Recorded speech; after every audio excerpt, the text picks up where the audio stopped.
শান্তিপুর গ্রামে দুই বন্ধু ছিল। একজন সবসময় কথা বলতো, আর একজন সবসময় চুপ থাকতো।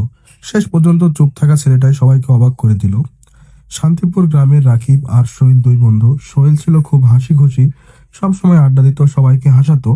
আর রাকিব, সে ছিল চুপচাপ, কথা কম বলতো, নিজের মতো থাকতো। একদিন সোহেল বলল, রাকিব তুই এত চুপচাপ থাকিস কেন?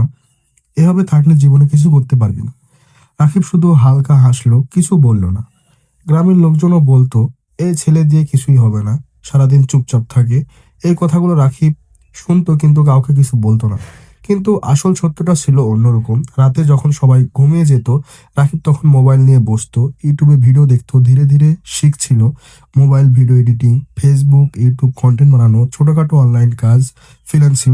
প্রথমে খুব কম আয় হতো, কখনো 100 টাকা, কখনো 200 টাকা।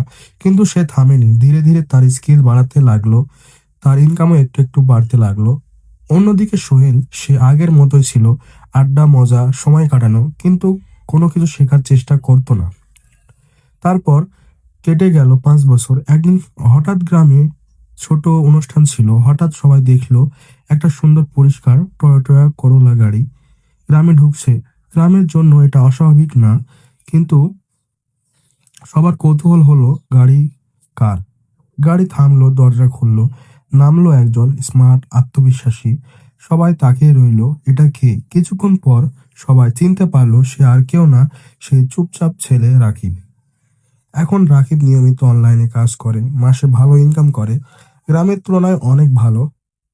নিজের টাকায় একটা মোটর বাইক কিনেছে, পরিবারকে সাহায্য করছে, ধীরে ধীরে নিজের অবস্থান বদলাচ্ছে।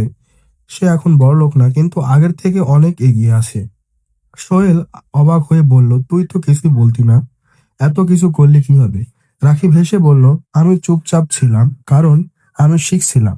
সবাই কথা বলে, কিন্তু যে চুপ থেকে কাজ করেন, সফলতা ধীরে ধীরে তার দিকে আসে। চুপ থাকা মানে কিছু না করা না, ভিতরে কাজ করা। ছোট ইনকাম দিয়েও বড় কিছু শুরু করা যায়। প্রতিদিন একটু একটু শেখা ভবিষ্যতে বড় পরিবর্তন। আড্ডা না, স্কিলই লাইফ বদলায়।